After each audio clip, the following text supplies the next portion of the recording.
పంచదార, బెల్లం వేయకుండా హెల్తీ అండ్ టేస్టీ లడ్డూస్ తయారు చేసుకుందాం. అందుకోసం ముందుగా అవిసె గింజల్ని ఈ విధంగా వేయించి పక్కనుంచుకోవాలి.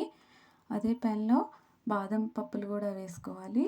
అలాగే జీడిపప్పులు కూడా వేసి వేయించుకోవాలి. ఇవి కూడా పక్కనుంచుకోవాలి. పుట్నాలు కూడా వేసి వేయించుకొని పక్కనుంచుకోవాలి. ఆ తర్వాత గుమ్మడి గింజలు కూడా వేసి వేయించుకోవాలి. అదే ప్యాన్‌లో పూల మక్కన కూడా వేసి వేయించుకోవాలి. ఇవి కూడా 2 నిమిషాలు వేగితే సరిపోతుంది. ఈ విధంగా వేగిన తర్వాత పక్కన ఉంచుకోవాలి. అదే ప్యాన్‌లో నువ్వులు కూడా వేసి వేయించుకొని పక్కన ఉంచుకోవాలి.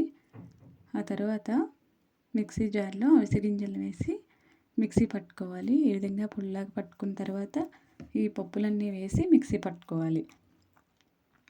ఈ విధంగా పొడిలాగా అయిన తర్వాత ఈ కిస్మిస్లు కూడా వేసి మిక్సీ పట్టుకుని ప్లేట్లో వేసుకోవాలి. ఆ తర్వాత డేట్స్ కూడా వేసి మిక్సీ పట్టుకొని ఈ పొడి కూడా డేట్స్ పౌడర్లో వేసి మిక్సీ పట్టుకొని ఈ విధంగా ఒక ప్లేట్లో వేసుకొని కాచిన నెయ్యి వేసుకొని ఈ విధంగా ఉండల్లాగా చుట్టుకోవడమే.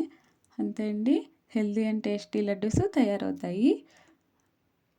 కిడ్స్ స్నాక్స్ బాక్స్లో కూడా ఈ లడ్డూస్ పెట్టొచ్చు.